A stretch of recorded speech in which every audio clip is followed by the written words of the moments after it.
Bueno, buenas tardes a todos, ¿cómo les va? ¿Cómo andan? Qué gusto verlos acá, en penumbras. Un poco de música y pues nos ponemos a bailar. ¿Cómo andan? Gracias a muchos amigos que están acá para saludar, para estar presente en este día, para acompañar a Majo. Ahí la tenemos, la vamos a recibir con un aplauso. Vamos, Majo. Bueno, antes de darle el micrófono a Bernabé, a Pablo, a Majo para que hablen un poco del libro, mi nombre es Javier Chabrando, soy el editor de Gogol, editor del libro.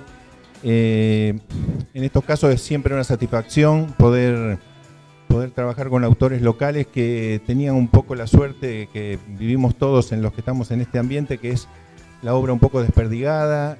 Majo tenía libros en España, tenía un libro de poesía, pero de alguna forma hemos empezado, el año pasado editamos el libro de cuentos o el anterior. El año pasado editamos un libro de cuentos, ahora editamos esta novela preciosa.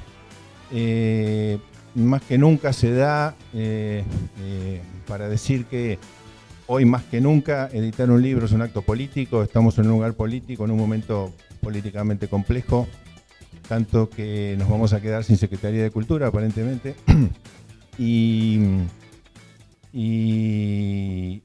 hoy más que nunca es importante decir algo que en algunos ámbitos suena como una novedad, acá no tanto, pero conviene repetirlo, que es los lugares hay que ocuparlos, hay que hacer este tipo de cosas, no hay que cederlos, hay que publicar, hay que escribir, hay que dar el ok, dar el presente. Yo tuve la suerte al frente de Gogol de poder gestionar, digamos, la relación entre la escritura y el libro, y en algunos casos la distribución, y en algunos casos la presencia en la feria de muchísimos autores locales. A mí me da mucho gusto que eso suceda. La ciudad había dado un salto bastante importante en cantidad, en calidad. Bueno, hoy damos un paso atrás, pero tampoco cedemos, no cedemos el lugar que nos corresponde a nosotros. Seguimos haciendo esto, seguimos escribiendo, publicando, dando el ok. Lo mío es apenas circunstancial, se hacen muchísimas cosas desde muchos lados y los lugares se siguen ocupando, no hay que cederlos. Digo esto porque para mí es muy importante. A veces son reuniones de 5 personas, hoy tenemos suerte de que sean muchos más, y es importante que aunque sean 5 los lugares hay que seguir ocupándolos. Seguimos haciendo esto, damos el presente. Les agradezco a todos estar acá, ya saben de lo que estoy hablando, pero igualmente quería decirlo. Además de la satisfacción de que sea Majo hoy la que presenta el libro, es una amiga, es una escritora que está haciendo las cosas fenomenalmente bien, acompañada por Bernabé y por Pablo, que van a hablar del libro. De mi parte, muchísimas gracias por que estén acá. Recuerden que libro firmado por el autor el día de la presentación, luego de un año por Thyssen Bolse. Muchísimas gracias.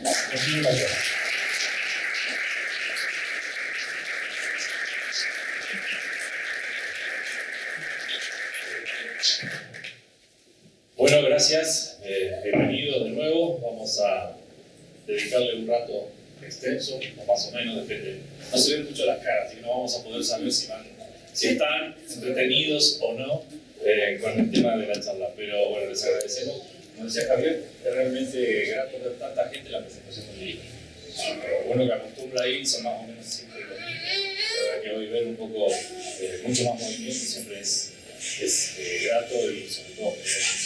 Así que les agradecemos que se hayan acercado hasta acá. Vamos a charlar con la autora sobre El regalo entrañable, que es el nuevo libro, una nueva novela, después de haber llegado desde la poesía a los cuentos y a esta novela. A mí me toca hablar sobre el libro, y en particular. Y tuve la doble instancia de lectura. Una primera para escribir la contratapa y una segunda para escribir algo sobre el libro en particular, algunas cuestiones, algunas impresiones que me dieron a la hora de la relectura.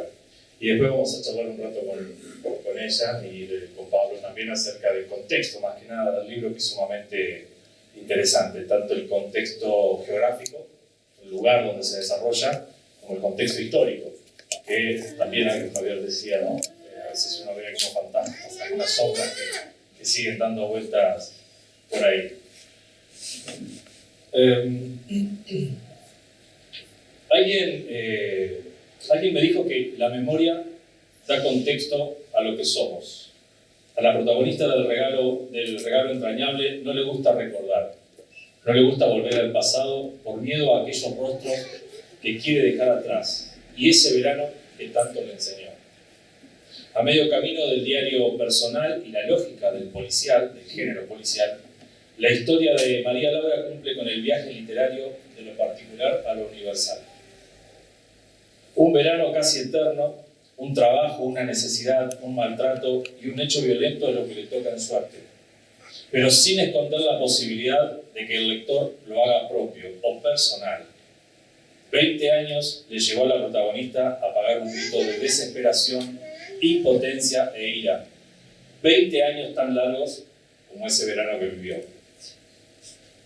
De entrada, cuando accedemos a la novela, uno tiene la misma sensación que con las fotografías.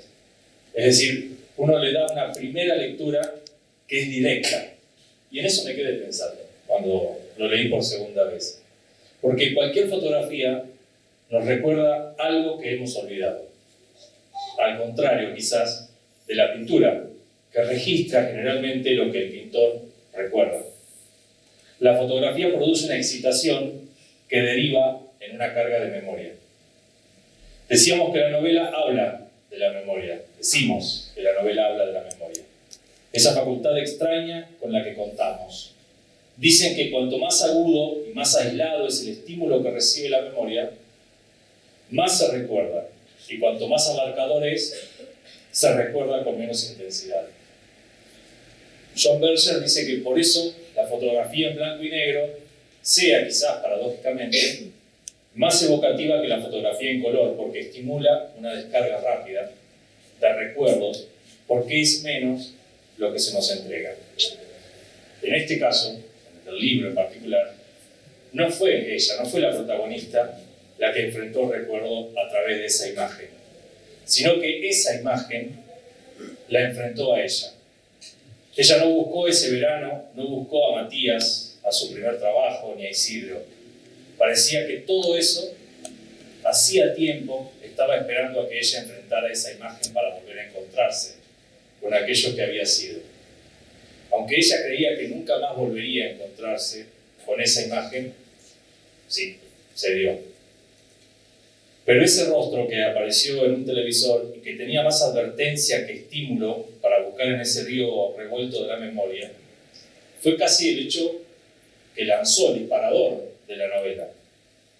Me preguntaba, ¿cuántas veces recorrió su barrio, la protagonista, y quizás después lo sabremos, Majo?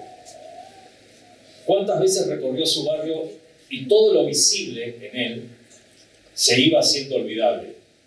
Y sin embargo, lo visible ahora, con esa imagen en el televisor, insistía en recordar de su presencia y su incapacidad de dejarlo atrás. Es como si ese barrio estaba esperando ser completado mediante el acto de ser visto. Esperaba ser reconocido como visible en ese rostro que aparecía en el televisor. Al venir de la poesía a la prosa, como decíamos recién, me gusta creer que lo primero de esto fue el barrio. Ese que le dio un saber práctico y un capital simbólico, con sus casas bajas, con sus sombras de vereda, con su horizontalidad de llanura. Si esto fue así, esto le da una perspectiva que desplaza y provoca que el mundo se extrañe, de extrañamiento, de extrañar, y revele ese ser con dificultades y fisuras que lo distorsiona como a cualquier mundo. Por esto, la calidad estética, la cualidad estética cumple otra función que es la de denunciar la cuestión social.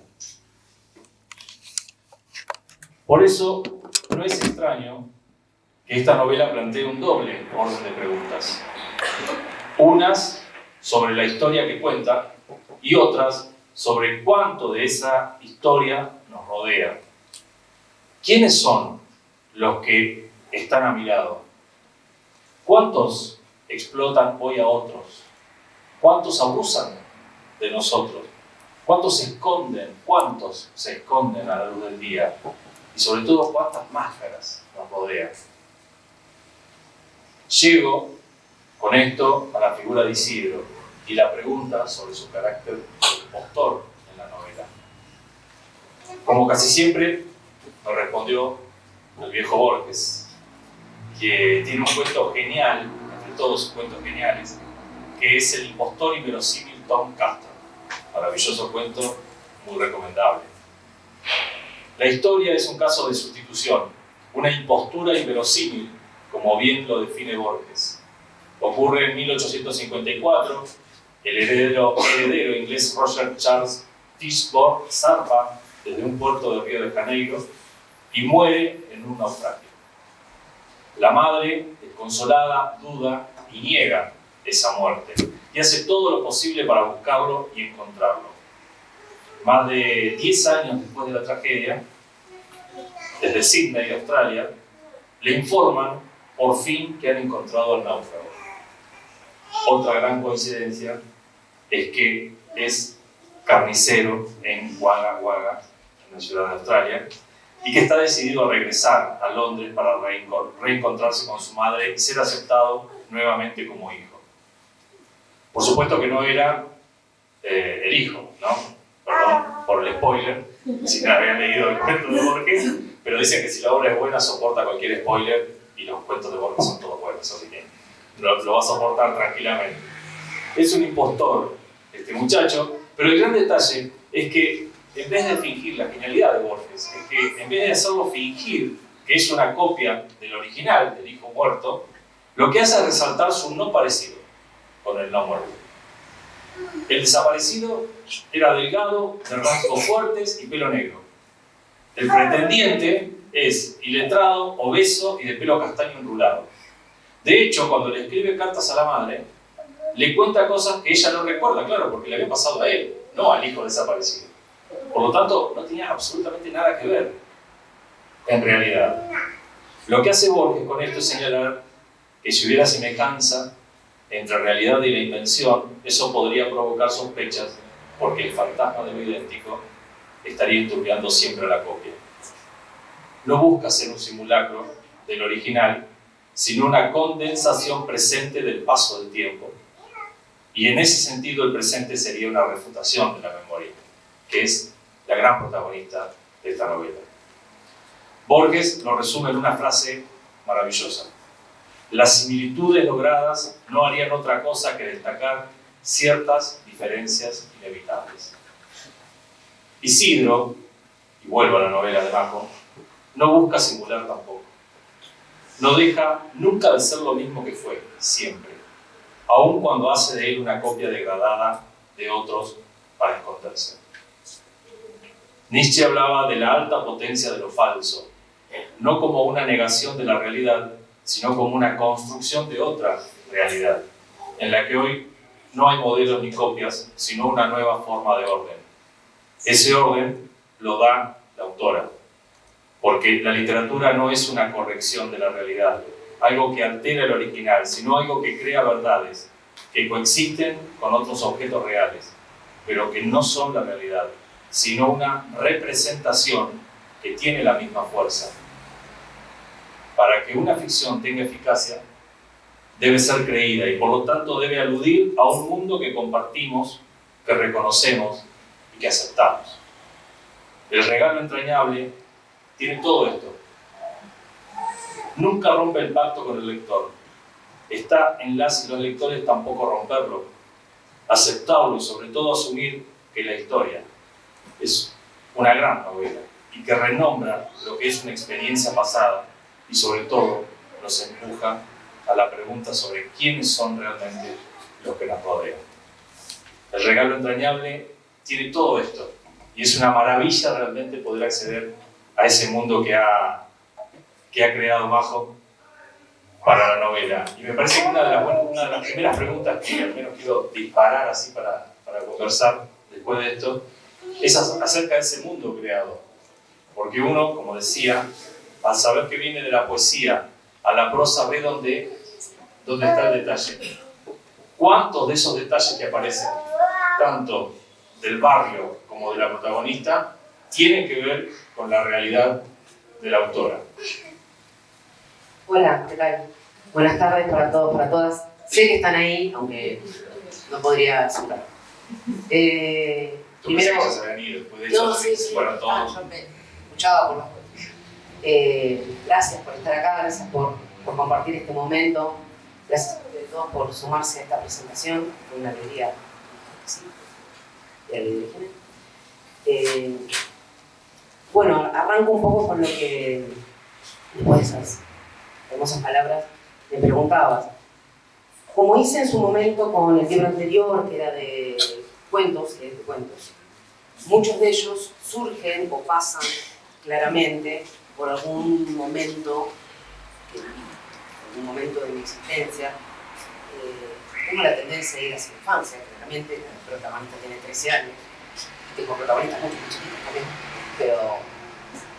pero son las que traen ese recuerdo, esa memoria y la comparten para que yo verifique alguna cosa arriba. Con esta novela me pasó así. Me surgió la necesidad de escribir sobre un verano. Trabajé activamente, sería a los 13 años.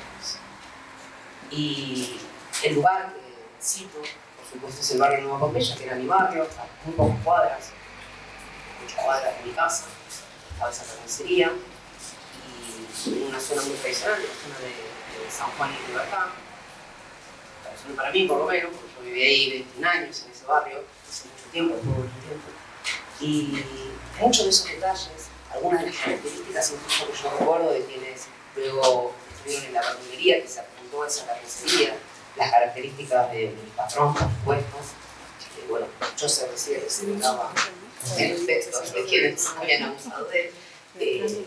Esas cosas fueron reales, por supuesto hay un desenlace y todo, toda una complicación, un misterio, por eso yo digo que tiene rasgos de policial, aunque no necesariamente es una cosa que se pueda catalogar sintéticamente, o yo no lo haría, pero muchas de esas historias, incluso algunos detalles que sé, cuando empezás a recordar, bueno, yo me permito que la pueda venir, y no solo el contexto social que vivíamos en los 90, está dado esto que sucedió en esa época, sino el contexto también de mi casa.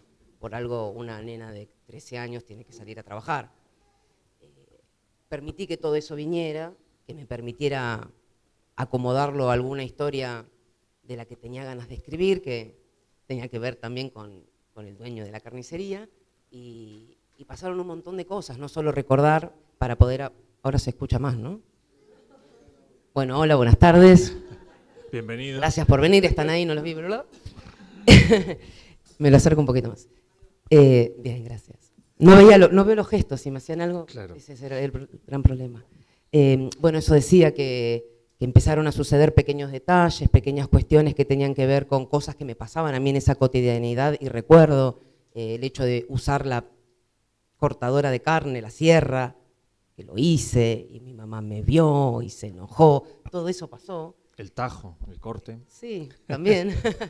En otro momento, sí, tenía un nivel de torpeza que he tratado de conservar a lo largo de 40 años, y esas cositas las fui utilizando para sembrar un poco la historia de esa parte de realidad que vos decís, de ese anclaje, no solo con el barrio, sino con el tiempo que estaba viviendo, con la casa en la que estaba viviendo y la gente con la que también estaba viviendo. Y me gustó que esos detalles los sembraran de realidad, o lo que era la realidad para mí, que me permitía poder sumar a eso una historia de ficción. Hablábamos, y ya lo quiero sumar un poco a Pablo también, porque antes de arrancar con la presentación, bueno, estuvimos conversando y poniéndonos un poco al tanto, que hace rato que no nos veíamos, y conversábamos con respecto al tema del laburo, del trabajo. A los 13 años uno hacía esos trabajos que hoy quizás los hijos de uno no lo hacen, no los enviarían a hacerlo, ¿no? Claro, primero quiero decir una cosa, más allá de agradecer gente especializada, escritora. Yo soy un pésimo lector, pero malísimo. Y leí el libro de Majo y es como que te agarra y no te suelta.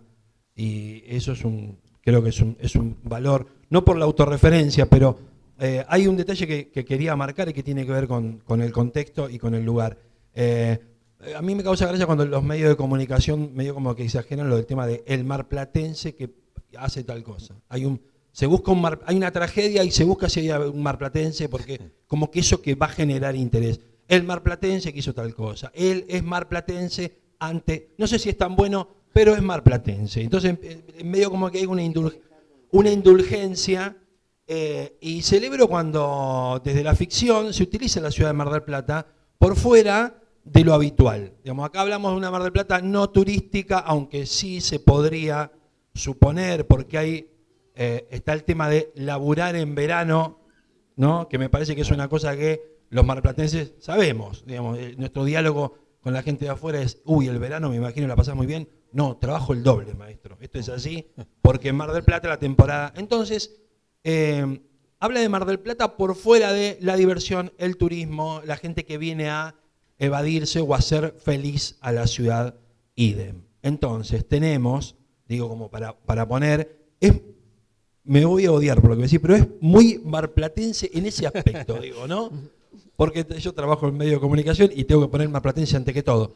Pero es cierto, porque el personaje labura desde muy chiquita, termina las clases y esos 3 meses, ese verano, lo utiliza para trabajar y para ganar un mango en un contexto que es los 90. Habla de Pompeya, pero habla, créanme, de Cerrito Sur, habla de Belisario Roldán y el barrio que ustedes quieran. Yo leía la novela y automáticamente iba a la carnicería de mi barrio y Majo tiene como una habilidad para ir de lo general a lo particular y de lo particular a lo general increíble, porque está contando lo macro, pero por ahí se queda en un detalle de cómo el carnicero cortaba determinada cuestión ante los ojos de alguien de 13 años y yo automáticamente me transportaba cuando iba a hacer las compras y miraba al chabón ese que yo decía, wow, y tenía como un superpoder y la sangre y los olores.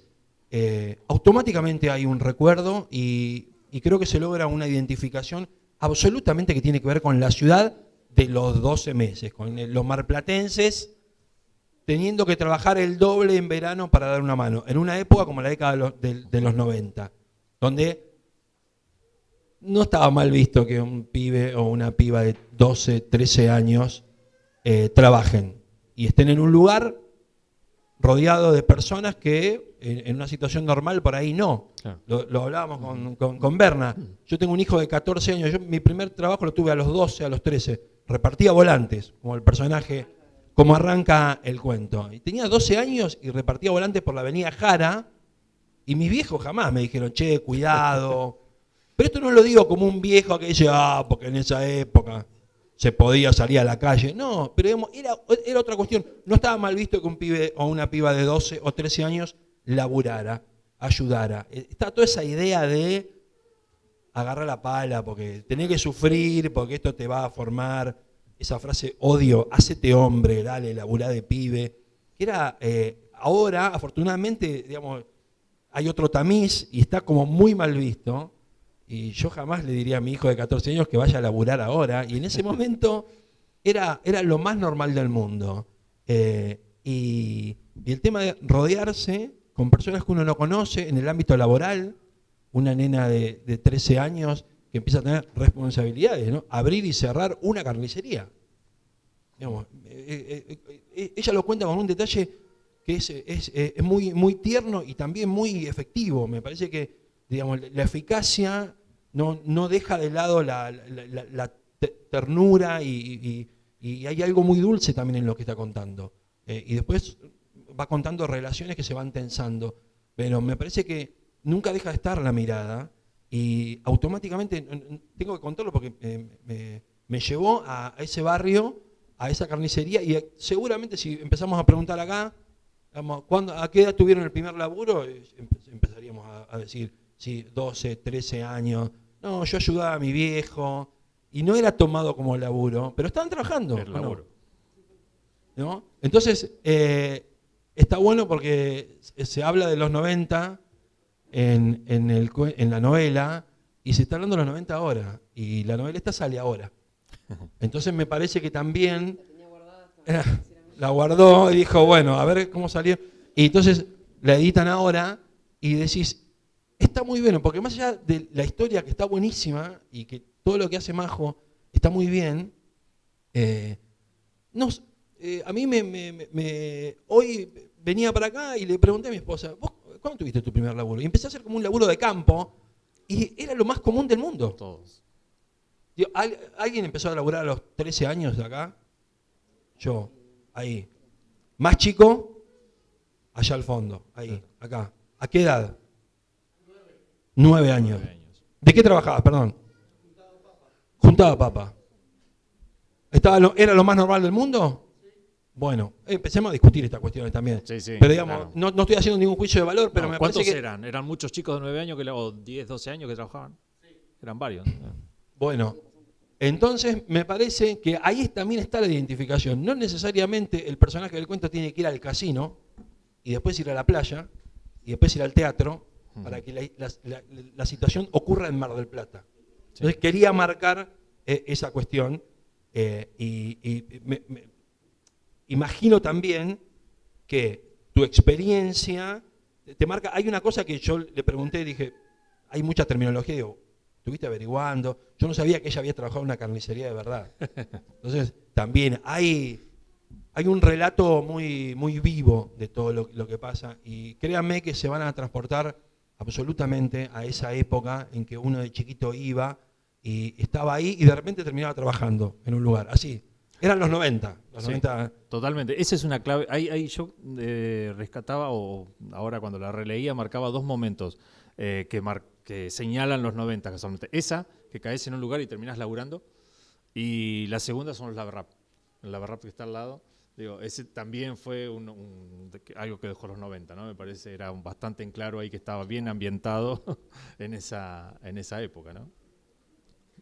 Sí, no sé si querés contar un poco cómo surgió, porque también hay un tiempo como de espera que tuvo, digamos, la historia, porque cuando uno ve el final hay una fecha, ¿no? Hace 10 años. Entonces me gustaría que también contaras eso. Sí, fue bueno, esto que conté al principio, una idea que fue surgiendo y sí, lo escribí hace 10 años, en el año 2013, en un puñado de meses de ese año, que me salió, después que elegí qué recuerdos usar, la historia como de un tirón, y después de un tiempo me di cuenta, no tuve la voluntad de publicarla, incluso cuando charlé con Javier antes de publicar el libro de cuentos, le conté qué libros tenía y demás, y surgió la idea de en un futuro cercano intentarlo y demás, me di cuenta que tenía un tono antiguo, de como yo escribí hace 10 años, que no me reconozco necesariamente escribiendo ahí, y le di una vuelta de rosca que me gustó más a mí al menos, y me pareció un buen momento para intentar su publicación, que fue al principio de año, donde el contexto no estaba tan vigente, pero Tan ya cercano, estaba, ¿no? A la claro, ficción. claro, sí. Así que la idea no es que la había guardado esperando el momento, sino que bueno, fueron unos años que publiqué poesía o no publiqué y solo escribí, que también hay que hacerlo. Pero sí, tomando un poco lo que decías vos, aparecen datos o formas naturalizadas de una carnicería o de algunas presas o algunos movimientos del que viene a buscar la grasa, del que te trae la media red, no sé, cosas porque las recuerdo de esa forma, más allá del lado negativo del contexto en el que se vivía o las necesidades que había en cada techo, en cada mesa que requerían que se saliera a buscar trabajo, y empecé volanteando y terminé encargada de absolutamente todo porque el carnicero venía de verdad al mediodía, entonces había que también cortar carne y demás, y aprendí un montón de cosas, algunas útiles, como que no me vendan tapa por vacío, me sigue sirviendo, y otras, bueno, tener un contexto que quizá para una nena que era una nenita muy tranquilita, muy educada, no tenía un perfil alto ni mucho menos, encontrarse de pleno en esa situación requirió también pensarse a sí misma cómo manejarme y demás, y a esa edad me asombra incluso muchas cosas. No me asombran muchos silencios y aceptar un montón de situaciones feas porque me recuerdo de esa forma, también un poco, a veces lo sigo haciendo. Ok. No se enoje, no se enoje. Guarda. Llego, no sé, me lo acerco. Nada, digo eso de que hay un montón de información que usé porque son recuerdos, son lo que veía en la cotidianidad de la carnicería y en la cotidianidad de la gente que trabajaba ahí conmigo, y se manejaba un poco de la forma que aparece ahí. Pero sí, los datos son, la mayoría, verdaderos. Yo quiero quedarme con la construcción de Isidro, porque más allá de que el carnicero que estaba ahí en el lugar donde vos trabajabas y que todo esto es sacado de la realidad o de tu propia historia, en realidad de los recuerdos que vos tenés de eso que pasó, ¿cómo se construyó la figura de Isidro? Porque es realmente es muy claro que algo va a pasar con él, pero que, bueno, por supuesto no sabéis, no lo vamos a decir, bueno, no lo han leído. Pero hay una parte, no. Voy a dar un dato. La figura de Isidro es una construcción, si bien tiene su edad, algunos datos de él en particular, la persona que yo creo o recreo tiene que ser oscura necesariamente. Isidro, pobre, llegaba tarde, qué sé yo, bueno, pero no era así de oscuro, no tenía esas connotaciones, era más vago, vamos a decir. Y no recibía, por suerte, él no tenía la costumbre de recibir los retos del patrón, que no le decía nada, porque necesitaba un carnicero de algún modo, ya que, o no, si pagás, vas a tener, si no pagás, quédate con el que llega al mediodía, porque, bueno, si no va a estar más complicado. Pero la construcción de Isidro como personaje surgió de esta revisión que le di después, donde me pareció que su figura podía decir algo más, algo que estuviera más guardado. Incluso pensé que podría haber sido así, y que a los 13 años yo no sepa nada de nadie, también podía ser. Y la figura de Isidro como un ser oscuro, un ser misterioso, silencioso, que la nena intenta empezar a comprenderlo por sus gestos, sus miradas, lo que no decía, cómo callaba. Ella lo miraba mientras el patrón decía cosas intempestivas, gritando a todos por igual, como si fuéramos todos unos vagos y eso. Ella lo observaba como el personaje le cabía lo que le estaba diciendo, como iba enojando y veía que no hacía nada. Esa connotación de él podría decirle algo más que yo, y él que hiciera silencio, y que ese silencio en realidad fuera una especie de máquina de rencor que siempre estaba facturando y que en algún momento iba a hablar, iba a poder decir alguna cosa. Ese personaje y su posible connotación, y lo puedo decir porque es el principio de la novela y no estamos contando nada raro. Solo el principio. Solo el principio. Aparece en el recuerdo de una mujer que es la nena grande, de más de 40 años, aparece en la televisión una cara, sobrebuscados por delitos de lesa humanidad, que ella preferiría no haber visto porque la vio de casualidad y la llevó de una piña a un pasado que había tratado de pisar y pisar y pisar, viviendo diferente, viviendo bien, olvidándose que de chiquita pasó necesidades. Y esa cara la lleva a empezar a contar la historia de ese carnicero, que es una construcción y que es una figura que al principio me costaba escribir sobre él, porque quería que fuese nulo, que fuese silencioso, que fuese callado, que se lo guardara, lo que sea que tenía dentro. Pero después creo que le encontré un poco la onda y me permitió describir un ser de estas características. A mí me dispara, y ahora le pregunto también por el contexto a los dos, digo, pero a mí me dispara esta cuestión que creo que hice bastante énfasis en de darnos cuenta en un momento determinado de quiénes son los que tenemos alrededor, que no creíamos que eran lo que llegamos a descubrir finalmente. ¿Eso es es una parte total de la ficción, o sos en tu vida personal, en tu vida diaria, así de desconfiada con los que tenés alrededor? creo que hasta lo quería, Isidro. No digo en el caso desconfiada particular. no, para nada. No, al contrario. Por suerte, me disgustaría mucho vivir así. Es una incomodidad Eso, o sea, una permanente. sombra tremenda, digo, estar todo el tiempo dudando de los que tenemos ahí. Creo que ¿no? la idea era un poco eso de que la protagonista adulta, la grande, le implante a la nena las dudas que tiene ahora y que la nena no tuvo. Entonces intenta también construir el relato desde ahí, recordando que era una nena que no podía sospechar determinadas cosas, y después recuerda algunas cosas y se dice, pero yo tenía una idea, no la tenía, me pasaba algo que no podía cerrar, pero en líneas generales la nena era muy confiada, de la que lo vivió y la que lo protagoniza. Totalmente. Pablo. Una cuestión que a mí me llamó mucho la atención del personaje central, digamos, y pensando también década del 90, digamos, una época donde el individualismo estaba como muy exacerbado, y que hay como trato de ver para no spoilear, pero en el momento de los extraterrestres, no, mentira. El personaje central marca, digamos, hay una situación temporal, se trabaja en un lugar que a todos nos ha pasado, a este le tengo más confianza, a este no sé de dónde viene, qué sé yo, es mi compañero de trabajo. De 10 de la mañana a 5 de la tarde vive conmigo y después se va y no sabemos qué hace de su vida.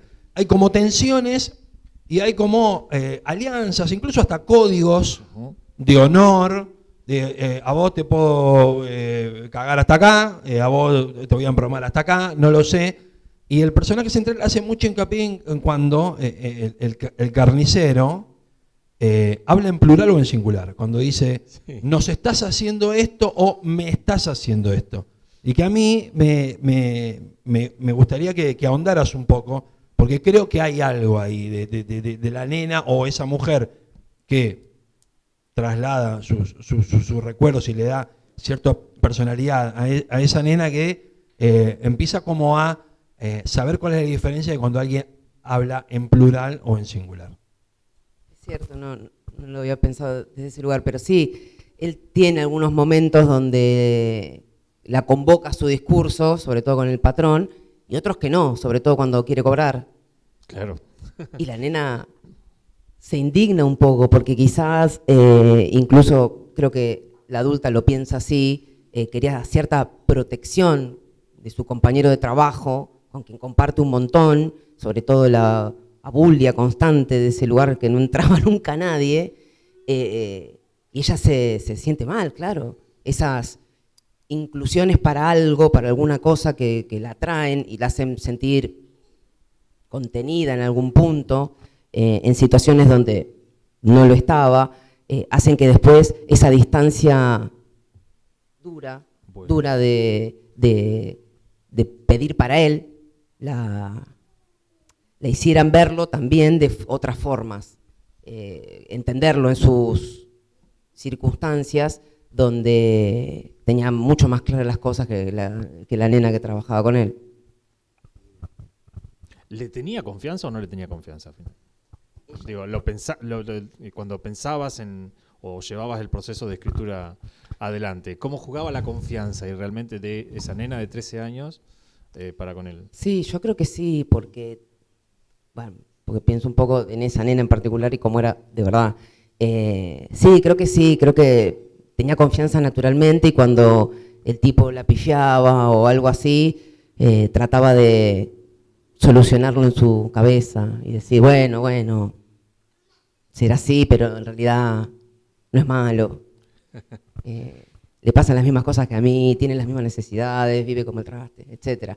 Pero sí, yo creo que en el libro sucede eso. Ella nunca parece desconfiar de él plenamente, al contrario, parece estar observándolo y escuchándolo las pocas veces que habla, justamente para lograr darle sustancia a la confianza que naturalmente le tiene, que ella hablaría más con él si él hablara, ella le contaría cosas si él le diera bola, Claro. lo escucharía más si él tuviera ganas de contar. El verdadero Isidro hablaba un montón, este no. Pero sí, yo creo que la confianza es una predisposición que quizás estaba solo de una parte. Ujú. Claro, sí, es un personaje muy gestual, realmente cruza toda la novela muy gestualmente, porque lo que habla, las líneas que tiene realmente son muy pocas a lo largo de toda la novela, pero le alcanza con lo gestual, y eso me parece que es un gran logro porque hay que trasladarlo a la escritura, de alguna manera, y se nota, y se ve, y se puede identificar la personalidad de Isidro. Quiero que me cuenten un poco acerca del barrio, ¿no? ¿Cómo se recuerda ese barrio? ¿Qué es lo que se revive o se rescata de ese barrio? Yo traté de poner algo ahí, jugando un poco con la llanura, con la horizontalidad, jugando con la sombra de los árboles. Las sombras de los árboles de los barrios son completamente distintas a las sombras de los árboles del centro de la ciudad. Digo, y me parece que ahí hay, en esos pequeños detalles, que ahí es donde yo noto a la Majo poeta que viene de atrás, se juega ahí mucho la novela. ¿Qué recuerdos, qué rescatás de ese barrio? ¿Qué es lo que te ha traído hasta acá? Nueva Pompeya, ¿alguien ha vivido, conoce, ubica, no? Uno levantó la mano, dos. Sí, tiene que haber. Tres. Bueno, es mi barrio yo siempre digo de mi vida, porque no solo viví ahí la mitad de mi vida, sino que tengo, bueno, vos lo nombraste a Borges, esos recuerdos que son la infancia y la patria original, como él decía, ¿no? Sí. Ese primer momento de tu vida. Y de Pompeya recuerdo un montón. Es lo que creció mientras yo vivía ahí, la cantidad de negocios de la calle San Juan, que cuando yo era chica comenzó a ser ese centro comercial, que pasaba por la esquina de mi casa y había de todo, increíblemente. Recuerdo para el otro lado, que es donde estaba la carnicería, también lo mismo. Recuerdo la iglesia Pompeya, donde fui un montón de veces, hasta cierta edad. Recuerdo esa zona de San Juan y Libertad, porque después, ya de adulta y no explotada, me pagaban normalmente. Trabajé ahí en una receptoría de avisos de la capital que había en San Juan, casi Libertad. También otra vez muy cerca de mi casa, en el barrio, saludándome con los vecinos, o sea, el contexto del conocimiento de mis vecinos, de mi entorno, que me conocían de antes que yo naciera, como me decían siempre. Sí. Todo eso que existe en un barrio cuando frecuentás a los vecinos y a las vecinas y te conocés los mismos problemas que hicieron que a finales de esa etapa de los 90 nos encontráramos en las esquinas con la cacerola, los vecinos, las vecinas, lo mismo, te venían a buscar porque ¿cómo no saliste? No sé, esas cosas. O el pochoclero que paraba en la esquina de San Juan. Recuerdo un montón de comercios, un montón de dueños de esos comercios que en esta época nos fiaban, pasaba eso también, todavía se hacía, te daban una mano porque sabían para dónde iba eso, qué necesidades tenía. Lo recuerdo como una comunidad, como debe ser, imagino, en el mejor de los casos, nuestro tránsito por nuestros barrios, ¿no? Con nuestros vecinos, con nuestras vecinas, no solo con nuestra familia, con el comercio, con lo que se hace en el barrio, con lo que sucede, alguna festividad, recuerdo ahí entre San Juan, entre Bransen y Beruti, de todos esos comercios, festejando no sé qué aniversario de los años que llevaban ahí. Tengo un recuerdo hermoso de mi barrio, y que algunos de mis textos pasen por ahí me parece que tiene total lógica, sí, porque mucho de mí anda por ahí. Sí, hay varios que vuelven a ese, bueno, ya lo has dicho varias veces, te gusta trabajar mucho con los recuerdos que traes de la infancia y bueno, y el barrio aparece en algunos poemas, en algún cuento y también en la novela. ¿Eso hoy se sigue dando? ¿Creen que se sigue dando en los barrios también? Lo sumo a Pablo también en esto. ¿O es un poco también de idealización que uno tiene del barrio de su infancia, no? Justo estábamos hablando de carnicerías y a mí me sirvió mucho el libro, estaba leyendo, porque me acordé de la carnicería de mi barrio, ahí de la avenida 39 en Cerrito Sur, pero también estaba hablando con Berna, ahora se le llama comercio de cercanía, tiene como otro nombre, ¿no? Pero es el comercio de barrio. Hoy es sábado y le contaba a Berna, ahora estoy en el barrio San Cayetano. Viví mucho tiempo en el centro y la verdad que nunca me consideré del centro, siempre decía que era de Cerrito Sur, ahora soy del barrio San Cayetano, y hoy fui a la carnicería del autoservicio del barrio San Cayetano a pagar, porque el carnicero, yo voy, compro el martes y me dice, vení, pagame el sábado, que aprovechar los descuentos de la cuenta de DNI, qué sé yo. Entonces vos vas y hay dos colas, gente que va a comprar y gente que va con el celular a pagar, porque el chabón, hay una confianza, y me dice, comprá martes, comprá el miércoles, pagá el sábado, pagá el domingo. Esto ya es más tecnológico, pero la semana pasada no le entraron los pagos. Yo cuando chequeo veo que no me descontó la plata, digo, le voy a decir a Claudio que no, para pagarle de vuelta. Y el chabón estaba como muy emocionado porque los 20 pagos que no habían entrado, los 20 clientes habían ido a decirle, che, mirá, no entró el pago, te lo deposito de nuevo. Bueno, perfecto. Entonces aproveché para explicarle también a mi hijo que ese es el tema de la confianza de la comunidad que está en el cuento, pero tiene que ver no solamente con el barrio y el recuerdo, mi barrio, sino el barrio ahora, digamos, que también el tema, estamos los que pensamos que la salida es colectiva y hablamos de una década donde la individualidad, el individualismo era como rey y bueno, me salvaba yo, e incluso, digamos, en las tensiones que hay en la novela, hay como decía, pero cuando pedís la guita hablas en singular, sí. Cuando hay otro problema hablas en plural. Que somos un equipo, no somos un equipo, hay un problema de guita, pero al final no sé si es tanto un problema de plata, entonces me parece que el barrio está, y yo creo que hoy se mantiene. Te doy este ejemplo porque nada, pasó hoy al mediodía, pero todavía me parece que hay como cierta confianza.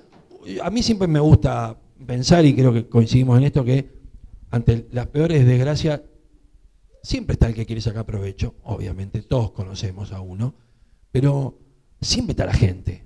La que termina bancando todo es la gente, la que termina bancando todo es el barrio.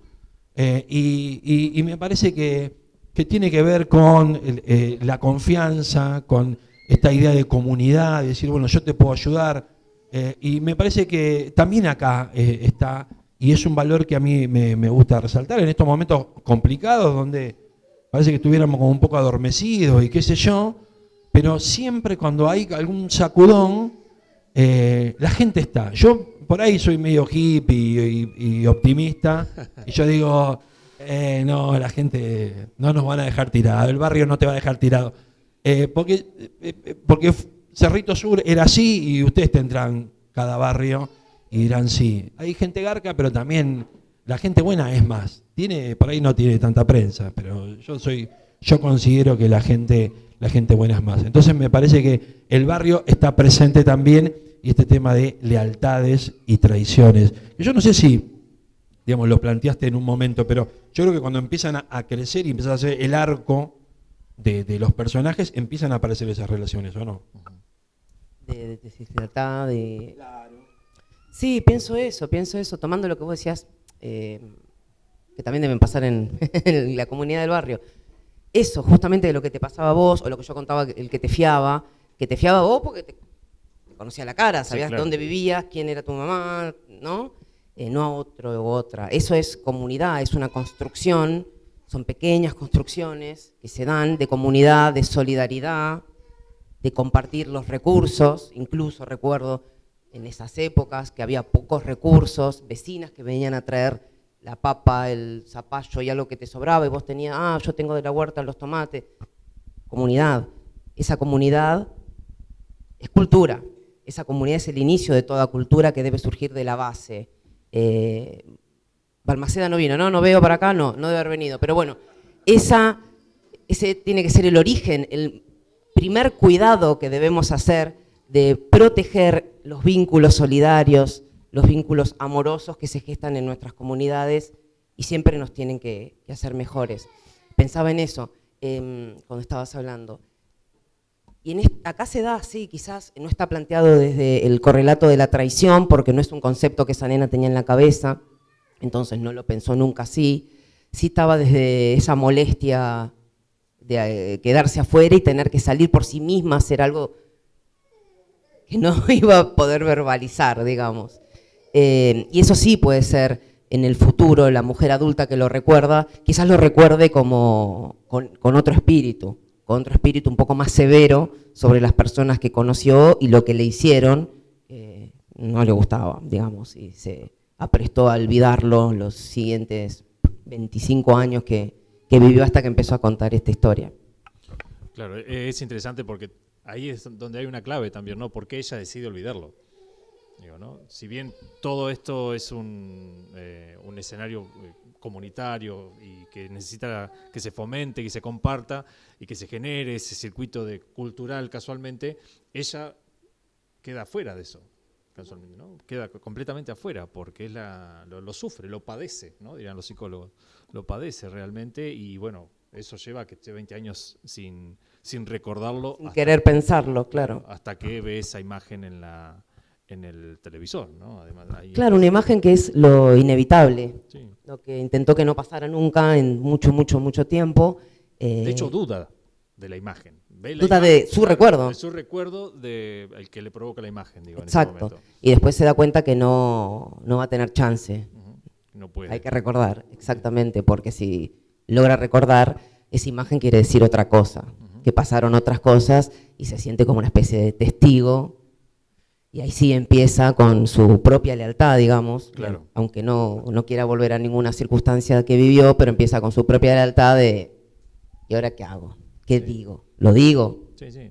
Sí, porque además más que las preocupaciones, lo que ella tiene el argumento, ¿no? Más que la preocupación, dice, tengo el argumento de que es así o que puede ser así porque realmente yo lo Alguna padecí, característica. lo viví, claro, lo conozco, a pesar de ser todo gestual, insisto, el personaje de Isidro. Para ir cerrando, llevamos una hora, una entretenida charla. Que un poco se ha hablado de todo esto y me parece que está bueno por ahí recordarlo y por ahí aparece algo nuevo también. Digo, pensando ese corrimiento de tiempos cuando lo escribiste la primera vez, cuando lo escribiste la segunda vez, pensando la crianza en los 90, el sentido del barrio en los 90 y pensando sobre todo el contexto que hoy por hoy nos enmarca, ¿qué preocupaciones tiene el libro? ¿Qué preocupaciones podés rescatar del libro casualmente para pensar lo que viene o lo que tenemos hoy? Tendría que haber puesto una dedicatoria que no gane Milei o alguna cosa así como para orientarlo mejor.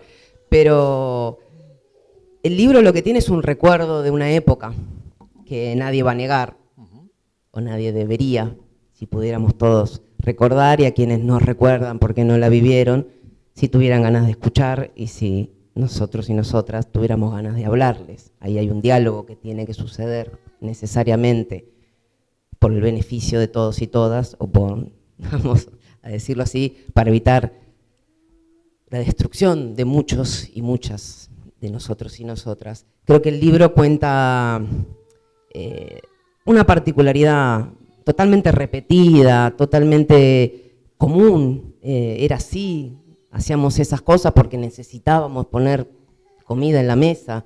Cuando, en mi caso, mi mamá no tenía trabajo y del aire no se comía, teníamos esa voluntad de los humanos de tratar de comer todos los días y había que conseguir esa comida. Y a mí me surgió la posibilidad, junto a una prima, de empezar a volantear para esta carnicería y después quedarme muy rápido trabajando en esa carnicería y a mí me parecía todo fantástico, todo fantástico. La posibilidad de ganar un mango, que recuerdo que era 5 pesos, lo recuerdo muy bien, por día, ya sea volanteando o abriendo y cerrando la carnicería, pero era lo mismo. Me parecía algo fantástico, algo que mi mamá, imposible que me diga que no. Por supuesto, mi mamá lo primero que me dijo fue que no. Pobre niña. Dale la teta. Dijo, sí, yo la escuché temprano. Entonces, mi mamá primero no me dejó, o sea, una cosa era volantear y otra cosa era abrir una carnicería a las 7 de la mañana, cerrar al mediodía, abrir a la tarde, abrir a la noche, de lunes a lunes. Era algo que no pintaba bien para una madre, imagino yo, y para mí me parecía la llave al éxito y a la cena diaria, digamos. Y me parecía que así iba a suceder porque me iba a pagar todos los días. Claro. Entonces, yo creo que eso es natural, lo vivimos. Yo tengo 41 años, muchísimos, si nos queremos quedar en Mar del Plata, que siempre tiene los mismos problemas, en este caso desempleo o explotación, o las dos cosas, es algo común, es algo que lamentablemente, si no movemos algunas voluntades que empiezan por las nuestras, puede suceder tranquilamente. puede suceder tranquilamente. De hecho, en este libro la educación era pública, o sea que podemos estar muchísimo peor. Entonces, si hay algo que tiene para decir este libro, es que estos recuerdos son cosas que sucedieron, que le pasaban a la gente, que después de los 2001, 2002, 2003, 2004, en esa época ahí ya tenía otro trabajo, yo y en blanco, al principio del gobierno de Néstor, así fue mi comienzo en usar el quill, y creo que pudimos hacer otra cosa distinta al poco tiempo. Pudimos hacer que los chicos de 13, 14, 15 años, de esos principios del 2005, 2006, 2007, qué sé yo, vayan a la playa en el verano. Que trabajen por voluntad propia para obtener algún beneficio, darse algún gusto, hacer alguna cosa, pero que no tengan que ser sostén de familia. Creo que habíamos logrado estar ahí y teníamos muchas otras cosas que ahora también están en riesgo, que son nuestros derechos, muchos de ellos. Entonces, bueno, si tiene que decir algo este libro, es que tenemos una gran oportunidad que dura menos de 2 meses para hacer las cosas bien. Y que esas épocas donde, no todos, sé que hay mucha gente en los 90 que, qué sé yo, hacía otra cosa, viajaba, que no está mal, por supuesto, cada uno vivió la vida que pudo de la forma que le tocó, pero tenemos la oportunidad de hacer las cosas bien este tiempo, de hablar mucho, de hablar con mucho cariño, contando lo que vivimos, contando lo que puede suceder y intentar lograr que bueno, que después en diciembre podamos festejar 40 años de democracia, habiéndola cuidado como la democracia se merece. Pablo, algo para...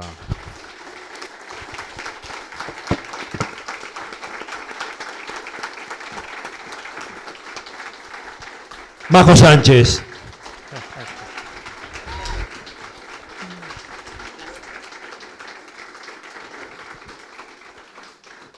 Lo único que voy a decir es, lean el libro, cómprenlo, siéntanse identificados y que nunca más volvamos a naturalizar el tema de la explotación, porque está presente ahí, digamos, no hay un aporte en ese cuento, en esa novela no hay un aporte. Están todos en negro y es como un barco y el dueño de la carnicería se aprovecha, e incluso le dice a la chica, no, acá lo que hay que hacer es decir que no tenés plata, pero tenés, ¿viste? Medio como mostrando las cartas, ¿no? De la impunidad, de que nadie le iba a poder reclamar algo, y el tema, ¿no? Si vos no te gusta, te vas. Yo pongo un aviso y mañana tengo una fila de un montón de gente que va a cobrar la mitad que lo que cobrás vos ahora. Elegís. Eso era en los 90. Era eso. Yo fui a ver a los Stones en los 90. Después, ¡puc!, nos las pegamos de frente. Entonces me parece que la naturalización de ese tipo de explotación es un error grave. Y entonces me parece que también, más allá de que la historia está buenísima, hay un trasfondo, hay una segunda, tercera, cuarta lectura de estas cuestiones. Y no solamente está bueno recordar el barrio, ay, que mirá cuando yo era chico, uy, mirá cómo era la época, sino decir, uy, loco, mirá, laburaban los pibes. Ahora, tratemos de explicarle eso a alguien de 14, 15 años ahora y no lo va a entender. Y está muy bien que no lo entienda, porque las nuevas generaciones vienen mejor, claramente, vienen con un chip ya súper actualizado, pero tratar de explicarle eso a alguien de 12, 13 años ahora, te da una vergüenza, es decir, ¿cómo yo naturalicé eso tanto tiempo? Bueno, ese sería el laburo. Y compren el libro y léanlo, claramente. El capítulo 21 dice, éramos 2 leprosos, 2 enfermos contagiosos a los que nadie quiere acercarse. Estábamos como en una cuarentena, aislados, encerrados en nuestro propio rito del deterioro indetenible. Es como debe sentirse un terremoto. Ves a tu alrededor como todo cae sin remedio y no podés hacer nada para detenerlo, porque el piso se sigue moviendo. Así era. El piso se seguía moviendo hasta que nada quedara en pie, y nosotros teníamos plena conciencia de eso. Y no había casi nada de dónde agarrarse. Yo tenía poco de qué aferrarme en esos días. Mis libros y mi mamá, que caía como salvavidas en el inmenso y solitario mar, a eso de las 9:30 de la noche. Ahora no tengo nada de eso. Aprendí a vivir así, sin necesitar nada ni nadie. No porque lo haya elegido en un comienzo, sino porque decidí que las ausencias debían ser oportunidades y me ha servido. La ausencia de familia es buena oportunidad para no tener lazos que te aten a nada, ni parientes que te asfixien, ni responsabilidades. Nadie depende de mí. Solo yo dependo de mí. Siempre creí que eso era bueno, una ventaja clave para avanzar en la vida. Me sirvió y avancé. Me sirvió hasta el maldito día que prendí la televisión y más de 20 años de olvidos voluntarios me cayeron encima cuando creí reconocer a Isidro entre personajes buscados por la justicia y miré a mi alrededor y no había nadie a quien contarle. No había nadie en quien confiar, ni que me aconsejara qué hacer. Nadie, nada, ni un perro. Por eso decidí escribir para ver si esto le llegaba a alguien, si alguien me escuchaba. El regalo entrañable, María José Sánchez, gracias por haber venido.